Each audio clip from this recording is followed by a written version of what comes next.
Logos ministry या चॅनलमध्ये आपणा सर्वांचे हार्दिक स्वागत आहे। प्रभू येशू ख्रिस्त जो संपूर्ण जगाचा उद्धार करता त्याच्या अति पवित्र आणि सामर्थ्यवान नावाने मी ॲलन लोबो आपणा सर्वांना शुभेच्छा देत आहे। हे चॅनल सबस्क्राइब करणाऱ्या सर्वांचे मी हृदयपूर्वक आभारी आहे। आजचा हा संदेश जर तुम्ही पहिल्यांदाच पाहत असाल आणि हा जर तुम्हाला आवडला तर कृपया तुम्ही तो इतरांबरोबर शेअर करावा, लाईक करावा व अशा प्रकारचे आमचे नवीन येणारे संदेश तुम्हाला कायम मिळण्यासाठी तुम्ही कृपया बेल रिंग प्रेस करावी। Thank you and God bless you.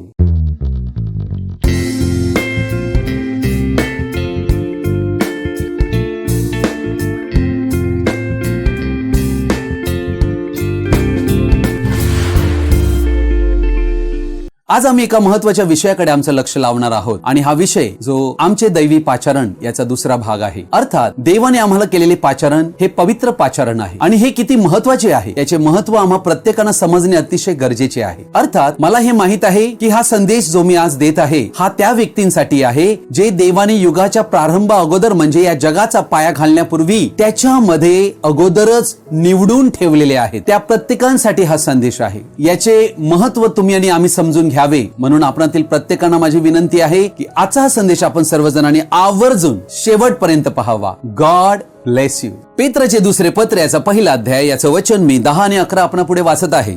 म्हणून बंधूंनो, तुम्हास झालेले पाचारण व तुमची निवड दृढ करण्यासाठी विशेष प्रयत्न करा। असे तुम्ही केल्यास तुमचे पतन कधीही होणार नाही आणि तशा प्रकारे आपला प्रभू व तारणारा येशू ख्रिस्त याच्या सार्वकालिक राज्यात जयोत्सवाने तुमचा प्रवेश होईल। प्रभू या वाचलेल्या पवित्र वचनावर आपला आशीर्वाद देऊ। आम्हा सर्वांना या वचनांनी आशीर्वादित करू। आमेन। मला ख्रिस्ती लोकांमध्ये आढळते की ते प्रभूला काही प्रकारे ओळखतात, परंतु फार थोडे लोक आहेत जे तारण पावतील, ज्यांनी आपले पाचारण निश्चित केले। पुष्कळ ख्रिस्ती व्यक्तींना जाणीवही नाहीये पाचारण किंवा बोलावणे काय असते, परंतु आज ते सत्य आपल्यापुढे मांडण्याचा मी प्रयत्न करीत आहे। अर्थात देवाचे बोलवणे हे दैवी बोलवणे आहे। देवाचे बोलवणे याला इन्व्हिटेशन म्हणतात। हा आमच्या जीवनातील अतिशय महत्त्वाचा क्षण आहे, कारण त्या बोलवण्याला काय प्रतिक्रिया आम्ही देणार त्यावर आमचा अनंत काळ कुठे आम्ही घालविणार हे निर्भर आहे। दुःखद गोष्ट ही आहे की जेव्हा लोक देवाच्या कृपेचा अनादर करून त्यांची मने बांधिलकी म्हणजे कमिटमेंटसाठी बिलकुल तयार नसतात। म्हणून देवाच्या बोलवण्याचा सामना करताना ही गोष्ट कायम लक्षात बाळगा की ही संधी आम्हाला आयुष्यात दुसऱ्यांदा मिळू शकत नाही, जशी इतर गोष्टींमध्ये मिळते। व हा उद्धटपणा ठरू शकतो की देव पाचारण करतोय व आम्ही ते लाथाडतोय, कारण हे देवाचे पाचारण म्हणजे बोलावणे देवाचा संपूर्ण उद्देश व संकल्प यांच्याशी निगडित आहे। योनाचे पुस्तक याचा पहिला अध्याय याचं वचन 1 ते 3 मी वाचत आहे। अमित्य याचा पुत्र योना याला परमेश्वराचे वचन प्राप्त झाले की उठ, त्या मोठ्या निनवे शहरात जा व त्याच्या विरुद्ध आरोळी कर, कारण त्याची दुष्टता मज पुढे आली आहे। पण परमेश्वराच्या दृष्टी आड व्हावे म्हणून योना तार्शिसास पळून जाण्यास निघाला। तो यापोस गेला, तेथे त्याला तार्शिसास जाणारे जहाज आढळले। त्याने त्याचा उतारा दिला व परमेश्वराच्या दृष्टी आड व्हावे म्हणून त्याच्या बरोबर तार्शिसास निघून जावयासाठी तो जहाजात जाऊन बसला। प्रियजन हो, या ठिकाणी योना नावाचा एक व्यक्ती आहे ज्याच्याविषयी देवाची योजना आणि संकल्प आहे। देवाची इच्छा आहे की या योना या व्यक्तीने जो एक यहुदी आहे त्याने निनवे नावाच्या शहरात जावे जे पापाने भरवटलेले आहे। परराष्ट्रीय लोक त्यामध्ये राहत आहेत जे यहोवा देवाला ओळखत नाहीत, परंतु योनाला ज्या वेळेला देवाने पाचारण केले, योना ते देवाचं पाचारण स्वीकारत नाहीये, लाथाडून देत आहे आणि त्याला वाटते की मी माझ्या संकल्पाप्रमाणे करीन। तो जाऊन बोटीत एकदम खाली बसला। त्याला वाटले मी देवापासून दृष्टी आड होईन आणि मला वाटेल तिकडे मी जाईन आणि मला वाटेल ते मी करीन। प्रियजन हो, या जगात जे देवाचे निवडलेले लोक आहेत ते आपल्या स्वतःला कुठे जरी लपवितील तरी ते आपल्या स्वतःला देवापासून लपवू शकत नाहीत। प्रियजन हो, योनाच्या जीवनात काय झाले? मोठे वादळ सुटले ज्या बोटीत तो बसला होता आणि अशी अवस्था आली की शेवटी योनालाच पाण्यात टाकावे लागले। आणि तेव्हा मासा सिद्ध केला होता यासाठी की योनामध्ये ज्या काही जगिक गोष्टी होत्या, ज्या देवाच्या पाचारणास त्याला आडव्या येत होत्या, त्या देवाने पूर्णतः त्याच्या जीवनातून काढून टाकल्या. हे देवाचं कार्य आहे. योनाचं पुस्तक 3 अध्यायात आम्हाला काय आढळते? परमेश्वराचे वचन दुसऱ्याने योनाला प्राप्त झाले की उठ, त्या मोठ्या निनवे शहरात जा व मी तुला सांगेन तो संदेश त्यास आरोळी करून सांग. तेव्हा योना उठून परमेश्वराच्या वचनाप्रमाणे निनवेस गेला. निनवे हे देवाच्या दृष्टीने मोठे शहर होते. ते सगळे फिरून येण्यास 3 दिवस लागत. आता योना बदललेला आहे. दुसऱ्या अध्यायात आम्ही पाहत आहोत योना माशाच्या पोटात 3 दिवस 3 रात्री राहिलेला आहे. आता योनाची परिस्थिती बदललेली आहे. योना समजून गेला आहे की देवाच्या संकल्पाविरुद्ध मी काहीच करू शकत नाही. प्रियजन हो, देवाचं पाचारण आम्ही ओळखून आमच्या जीवनात त्या पाचारणाचा स्वीकार करणे फार गरजेचे आहे. ही देवाची कृपा आहे की त्याने आम्हाला पाचारण केलेले आहे. याचे महत्व आम्ही ओळखायला हवं. तर हे समजून घेणे फार महत्वाचे आहे की देवाने त्याच्या पूर्वज्ञानाने आम्हाला निवडले. पूर्वनियुक्ती म्हणजे देवाने आमच्या जीवनाच्या सर्व गोष्टी अगोदरच पाहिल्या आहेत. प्रत्येक वर्ष, महिना, आठवडा, दिवस व प्रत्येक तास त्याला आमच्या समस्या व त्रास काय होणार हे सर्व तो आगाऊच जाणतोय व त्या प्रत्येकाचे उत्तर त्याच्याकडे आहे. देवाला कोणत्याही गोष्टीची घाई नाहीये व कोणतीही गोष्ट अशी होत नाही ज्याने देवाला आश्चर्य वाटावे की हे काय झालं. म्हणून देव जेव्हा आमची निवड करतो काही करण्यासाठी, त्याला माहित आहे की ते तुम्ही कराल. हालेलुया. म्हणून देवाच्या पाचारणापासून पळून जाऊ नका. त्याची कृपा आम्हाला त्याचे कार्य पूर्णतेस नेण्यासाठी कुवत देते. हे समजून घ्या की या सर्वाची सुरुवात देवाच्या अनंत पूर्वज्ञानात झालेली आहे. देव ज्याने हे तारे अस्तित्वात आणले त्या ताऱ्यांना त्यांच्या नावाने तो हाक मारतो, कारण तो प्रत्येक तारे ओळखतो. अब्जो अब्जो तारे या विश्वामध्ये आहेत. हा विचारही आम्ही करू शकत नाही, कारण तो सर्व तारे जाणतो. तो चिमण्यांनाही ओळखतो ज्यांना विकण्यात येते, परंतु त्यांतील एकही पित्याच्या इच्छेविना खाली पडत नाही. एकही चिमणी या जगात अशी नाही जिला देव ओळखत नाही. मग पुढे प्रभू येशू म्हणतो, तुमच्या डोक्यावरचे केसही मी मोजलेले आहेत. अर्थात ते केस किती आहेत त्यांची संख्या देव जाणतो. अर्थात देवाचे ज्ञान फार अगाध आहे.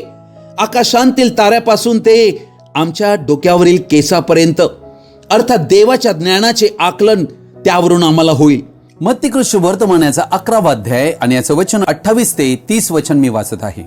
अहो कष्टी व भाराक्रांत जन हो, तुम्ही सर्व माझ्याकडे या, म्हणजे मी तुम्हाला विसावा देईन. हे प्रभू येशूचे शब्द आहेत. मी जो मनाचा सौम्य व लीन आहे त्या माझे जू आपणावर घ्या व माझ्यापासून शिका, म्हणजे तुमच्या जीवास विसावा मिळेल. कारण माझे जू सोयीचे व माझे ओझे हलके आहे. प्रियजन हो, हे वचन एक दैवी पाचारण आहे. या जगात कोणताही मनुष्य जो सुखात आहे तो देवाच्या पाचारणाकडे येत नसतो. देवाकडे येण्यासाठी मनुष्याला कष्टी, दुःखी, आजारी, संकटग्रस्त झाल्याशिवाय देवाकडे कोणी येत नसतो. आणि भावा बहिणीनो, आमच्या पाचारणाची सुरुवात अशा प्रकारे होत असते. आम्ही कष्टी आणि दुःखी असतो, गरजू असतो, आणि त्या वेळेला आम्हाला देवाकडे येण्याची प्रेरणा प्राप्त होते आणि देव तेव्हा आमची भेट घेतो.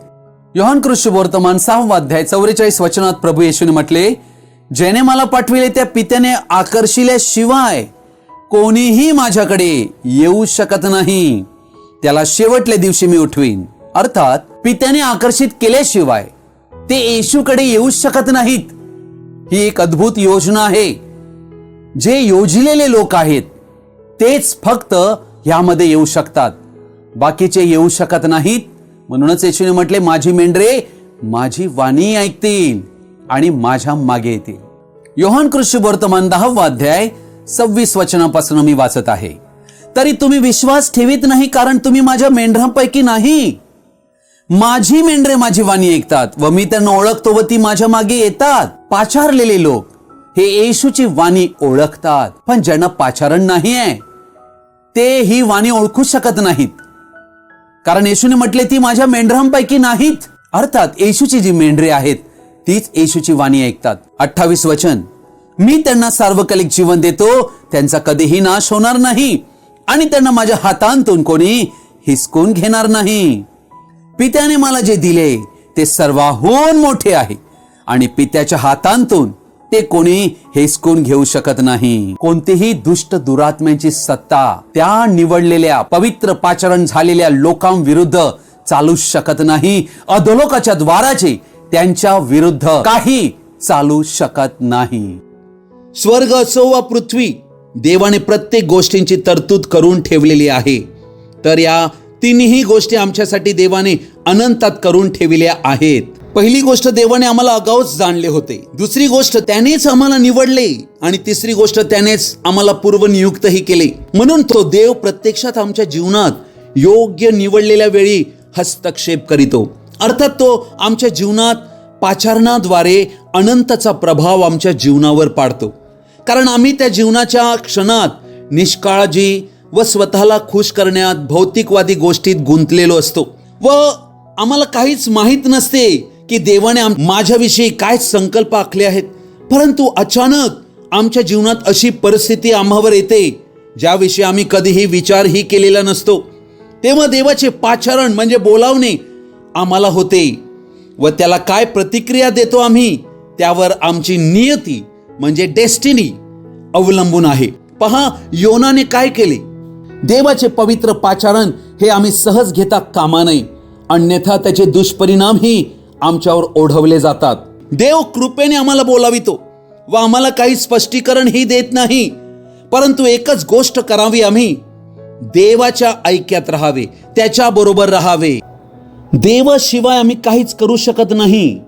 देव त्याची पुष्कळशी अभिवचने आम्हाला देतो जी फार महान आहेत. कारण आम्ही स्वतःच्या प्रयत्नाने जे करू शकत नाही ते देवावरील विश्वासाने देव आमच्यासाठी सिद्धीस नेतो. अजूनपर्यंत हे चॅनल जर तुम्ही सबस्क्राईब केलं नसेल तर आपणाला विनंती आहे की कृपया हे चॅनल तुम्ही सबस्क्राईब करावे. Thank you and God bless you. रोमकरसपत्र 8 अध्याय 28 ते 30 वचन मी वाचत आहे. परंतु आपल्याला ठाऊक आहे की देवावर प्रीती करणाऱ्यांस म्हणजे त्याच्या संकल्पाप्रमाणे बोलाविलेल्यांस देवाच्या करणीने सर्व गोष्टी मिळून कल्याणकारक होतात. कारण ज्यांच्या विषयीचे त्याला पूर्वज्ञान होते त्यांनी आपल्या पुत्राच्या प्रतिमेप्रमाणे बनावे म्हणून त्याने त्यांना अगाऊच नेमून ठेवले. अर्थात या ठिकाणी असे हे लोक आहेत जे बोलावलेले, ज्यांच्याविषयी देवाला पूर्वज्ञान होते असं वचन म्हणते. अर्थात ह्या पृथ्वीचा पाया घालण्यापूर्वी त्यांना पाहिलेले आहे आणि म्हणून त्याने त्यांना अगाऊच नेमून ठेवले. यात हेतू हा की तो पुष्कळ बंधुजनामधला ज्येष्ठ असा व्हावा. ज्यांना त्याने अगाऊ नेमून ठेवले त्यांना त्याने पाचारणही केले. अर्थात देव पाचारण त्यांना करतो ज्यांना देवाने अगोदरच पाहिलेले आहे. ज्यांना त्याने पाचारण केले त्यांना त्याने नीतिमान ही ठरविले आणि ज्यांना त्याने नीतिमान ठरविले त्यांचे त्याने गौरवही केले. अर्थात या ठिकाणी आम्ही पाहत आहोत की देव सर्वांच्या भलाईसाठी सर्व करीत नाहीये, परंतु जो त्याच्या बोलावण्याला पाचारणाला योग्य प्रतिक्रिया देतो त्यांच्यासाठी भलाई उत्पन्न करीतो. सर्व गोष्टी मिळून त्यांच्यासाठी कल्याणकारक होतात. कारण ते देवाचे खास लोक आहेत ज्यांच्यासाठी देवाचे म्हणजे निर्माणकर्त्याचे उत्तम उद्देश त्यांच्या जीवनासाठी आहेत. म्हणून संत पौल 29 वचनात म्हणतोय, देवाचे पाचारण करण्यापूर्वी त्यांना अगोदरच निवडून ठेवलेले आहे. पेत्राचे पहिले पत्र 1 अध्याय 2 वचनात संत पेत्र काय म्हणतो, देव पित्याच्या पूर्वज्ञानानुसार. अर्थात जसं आम्ही मनुष्य आहोत, आमच्या मनात अनेक संकल्प आम्ही योजितो. आम्ही मनुष्य असल्यामुळे आमचे संकल्प अपूर्ण असतात आमच्याच प्रमाणे. परंतु देव परिपूर्ण व्यक्ती असल्या कारणाने आणि तो देव असल्या कारणाने, सर्व समर्थ असल्या कारणाने त्याच्याकडे जे पूर्वज्ञान, जे देवाने आपल्या मनात अगोदरच पाहिलेलं आहे, ती गोष्ट देव पूर्णतेस नेतो. अर्थात देवाची निवड ही पूर्वज्ञानाची निवड आहे. या दोन्हीही वचनांची एकमेकाची सांगड घातल्यावर आम्हाला कळून येते की देवाचे पाचारण आमच्या जीवनात येण्यापूर्वी देवाने 3 गोष्टी केल्या आहेत ज्याविषयी तो आम्हाला काही सल्ला विचारत नाहीये. कारण या तिन्ही गोष्टी वेळेच्या अयमात नाहीत तर अनंतात देवाने ठरविलेल्या आहेत व त्यांचा उदय अनंतापासून आहे व त्यांचा परिणाम आमच्या जीवनातील वेळेवर होतोय. म्हणूनच देवाचे पाचारण आमच्या जीवनातील अति महत्वाचा क्षण आहे. 3 गोष्टीमधली पहिली गोष्ट देवाने केली, पूर्वज्ञानाने आम्हाला अगोदरच जाणले. दुसरी गोष्ट, त्याने आम्हाला निवडले तिसरी गोष्ट, पूर्व नियुक्ती केली म्हणजे प्रीडेस्टिन्ड आम्हाला केले. हे सत्य जर तुम्हाला समजेल तर तुम्हाला स्वतःची ओळख होईल की तुम्ही या पृथ्वीवरील धूलकण नाही आहेत जी आकाशात उडते, तर देवाच्या अनंत व अगम्य योजनेतील एक व्यक्ती आहात. देवाच्या योजनेत काही अपघातजनक नाहीये. बोलावले जाणे व तारले जाणे यांचे एकमेकाशी काय नाते आहे हे आपण थोडे समजून घेऊया. येथे 7 यशस्वी टप्पे आहेत, ज्याविषयी त्या 7 टप्प्यांपैकी 4 टप्पे आम्हाला रोमकरसपत्र 8व्या अध्यायात 28 ते 30 वचनात आढळतात. देवाने पूर्व ज्ञानाने आम्हाला जाणले, पहिली गोष्ट. आम्हाला निवडलेही, तिसरी गोष्ट. आम्हाला पूर्व नियुक्त केले. परंतु जेव्हा आम्ही त्याच्या बोलावण्याला प्रतिक्रिया देतो तेव्हाच देव आम्हाला तारतो. मग अजून 2 गोष्टी तो करीतो. प्रथम, तो आम्हाला न्यायी ठरवितो, म्हणजे आमचे न्यायीकरण करीतो, आम्हाला जस्टिफिकेशन मिळते, व नंतर आमचे तो गौरवही करीतो. अर्थात रोम 8 मध्ये या गोष्टी भूतकाळात झाल्या आहेत अशा प्रकारे लिहिलेल्या आम्हाला आढळतात. अर्थात या देवाच्या योजना आहेत ज्या भविष्यातील नसून त्या अनंत आहेत. प्रियजनो, देवाच्या योजनेमध्ये देव ज्यांना पाचारण करीतो त्यांना तो नीतिमान ठरवितो, आणि ज्यांना नीतिमान ठरवितो त्यांचे तो गौरवही करीतो.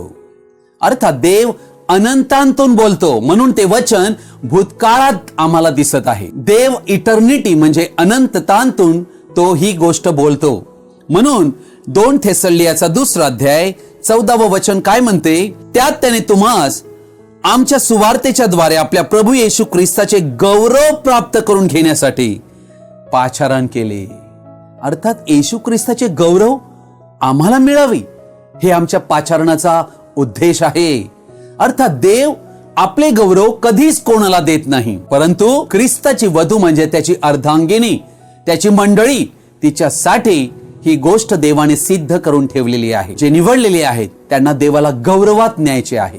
अर्थात प्रियजन हो, देवाने जर आम्हाला निवडलेच नसते तर आम्ही तारण पाहू शकलो नसतो, कारण मग आम्ही काहीही करू शकलो नसतो. येशूने प्रेषितांना म्हटले, तुम्ही मला निवडले नाही तर मी तुम्हाला निवडले.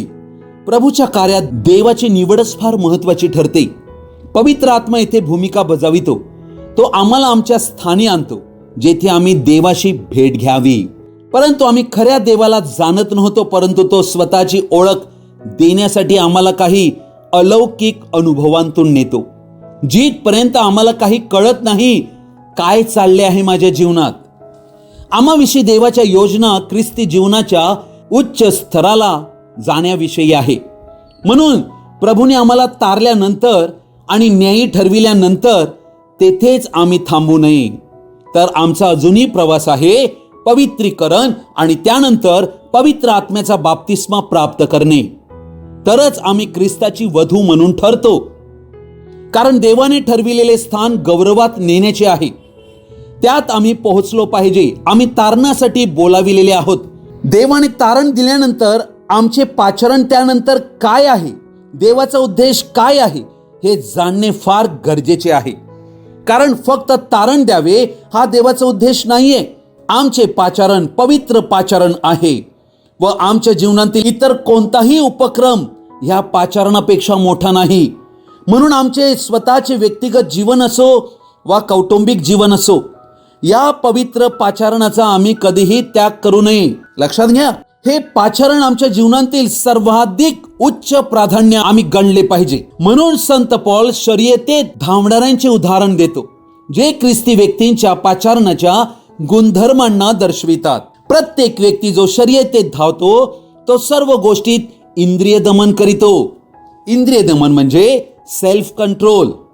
जो प्रत्येक व्यक्ती ऑलिम्पिक गेम्स मध्ये सहभागी होतो त्यांतील एकही असा व्यक्ती नसतो ज्याने शर्यतेत धावण्याविषयी आपले पहिले व प्रमुख प्राधान्य बाळगले नसेल. त्यांचे संपूर्ण जीवन त्या खेळासाठी, उंच उडी मारण्यासाठी पूर्णतः त्यांनी समर्पित केलेले असते. ते रात्रंदिवस हाच विचार करीत असतात की कसं मला अधिक जलद गतीने धावता येईल, कसे मला उंच उडी मारता येईल. त्याचा अभ्यास ते करीतात. त्यासाठी नित्य नियमाने व्यायाम करीतात. ते सर्वाधिक वेळ ह्यात घालवितात व ते जे भोजन घेणार ते व ज्यांच्याशी मैत्री बनविणार ते हे सर्व एकंदर आपल्या शर्यतेत उत्तम यश मिळण्याशी ते संबंधित ठेवतात. लक्षात घ्या, ही गोष्ट फार महत्वाची आहे. ते ही सर्व मेहनत गोल्ड मेडल मिळविण्यासाठी करीतात, कारण त्या ऑलिम्पिक मध्ये त्यांना गोल्ड मेडल हवे असते. त्या गोल्ड मेडल मध्ये काही जास्त सोने नसते. म्हणून संत पौल म्हणतो, ते तर जे तात्पुरते व विनाशी ते प्राप्त करण्यासाठी एवढा प्राण ओतून सर्व करीतात, जर त्या नाशवंत मुकुटासाठी, ट्रॉफीसाठी ते जर एवढे समर्पित होतात, तर मग ख्रिस्ती व्यक्ती किती अधिक आपल्या पाचारणास समर्पित असावा. तिमोथेला दुसरे पत्र 1 अध्याय 9 वचन म्हणते, त्याने आमच्या कृत्यांप्रमाणे नव्हे तर स्वतःच्या संकल्पाप्रमाणे व कृपेप्रमाणे आम्हाला तारिले व पवित्र पाचारणाने पाचारिले ही आहे. ही कृपा युगांच्या काळापूर्वी ख्रिस्त येशूच्या ठायी आपल्यावर करण्यात आली होती. किती अद्भुत हे वचन आहे. देवाने तुम्हाला आणि आम्हाला युगांच्या काळापूर्वी ख्रिस्त येशूच्या ठायी अगोदरच निवडून ठेवले होते, आणि हे देवाच्या कृपेप्रमाणे, त्याच्या संकल्पाप्रमाणे पाचारण आहे. कारण ही देवाने अगोदरच निवड करून ठेवली त्याच्या योजनेमध्ये. अनेक जण अजून समजू शकले नाहीत की त्यांचे पाचारण किती पवित्र आहे. त्यासाठी देवाने जी कृपादाने दिली आहेत त्यांचाही त्यांनी विकास केला पाहिजे, यासाठी की आपल्या जीवनातील पाचारणास आम्ही योग्य चाललो पाहिजे. इफिस्करास पत्राचा 4 अध्याय 1 पासून मी वाचत आहे. म्हणून जो मी प्रभूमध्ये बंदिवान तो तुम्हाला विनवून सांगतो की तुम्हाला झालेल्या पाचारणास शोभेल असे चाला. पूर्ण नम्रता, सौम्यता व सहनशीलता दाखवून एकमेकांना प्रीतीने वागवून घ्या. आत्म्याच्या द्वारे घडून आलेले ऐक्य शांतीच्या बंधनाने राखावयात झटत जा. तुम्हा झालेल्या पाचारणापासून निर्माण होणारी आशा जशी एकच आहे, तसे शरीरही एकच व आत्मा एकच आहे. संत पौल फिलिप्पिकरास पत्र 3 अध्याय 12 ते 14 वचनात काय म्हणतो, एवढ्यातच मी मिळविले किंवा एवढ्यातच मी पूर्ण झालो असे नाही, तर ज्यासाठी ख्रिस्त येशूने मला आपल्या कह्यात घेतले ते मी आपल्या कह्यात घ्यावे म्हणून मी त्याच्या मागे लागतो आहे. बंधूंनो, मी अद्याप ते आपल्या कह्यात घेतले असे मानित नाही, तर मागील गोष्टींकडे दुर्लक्ष करून व पुढील गोष्टींकडे लक्ष लावून ख्रिस्त येशूच्या ठायी देवाचे जे वरील पाचारण त्या संबंधीचे बक्षीस मिळविण्यासाठी मर्यादेवरील खुणेकडे मी धावतो.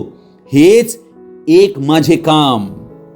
पहा, संत पौलाला ही गोष्ट कळलेली आहे आणि तो आम्हालाही ही गोष्ट दाखवित आहे, यासाठी की आम्ही आमचे स्वर्गीय पाचारण जे आहे त्याकडे आम्ही आमचे लक्ष लावावे.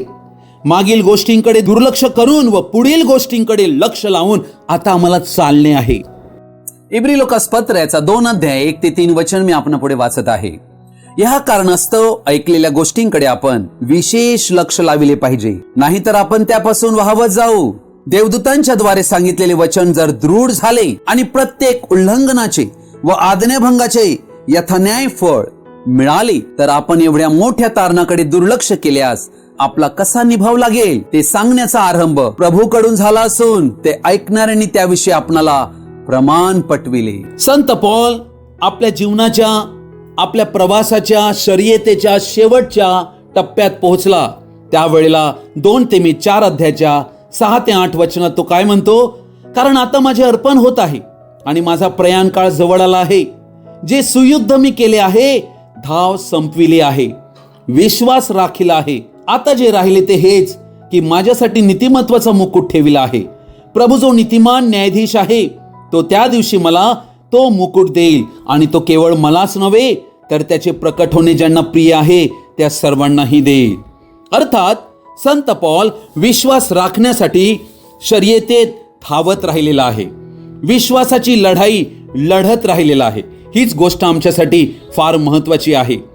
विश्वास तेच राखू शकतात जे ख्रिस्ताला अनुसरतात, जो उत्तम मेंढपाळ आहे, जे येशू ख्रिस्ताकडे आपले डोळे लावतात, त्याच्याशी व्यक्तिगत नाते, घनिष्ठ संबंध बनवितात, तेच विश्वासाला शेवटपर्यंत राखू शकतात. प्रियजन हो, म्हणूनच आमचं हे पाचारण जे दैवी पवित्र पाचारण आहे ह्याकडे आम्ही गांभीर्याने लक्ष देणे गरजेचे आहे. प्रभू येशू ख्रिस्त आपण सर्वांना आशीर्वादित करो. आमीन. आजचा संदेश आपण सर्वजणांनी ध्यानपूर्वक आणि शेवटपर्यंत पाहिल्याबद्दल आपणा सर्वांचा मी हृदयपूर्वक आभारी आहे. हा संदेश ऐकल्यानंतर नक्की तुम्हाला काय कळले? कृपया तुम्ही कमेंट्स बॉक्समध्ये कळवू शकता किंवा माझ्याशी व्यक्तिगत संपर्क साधू शकता.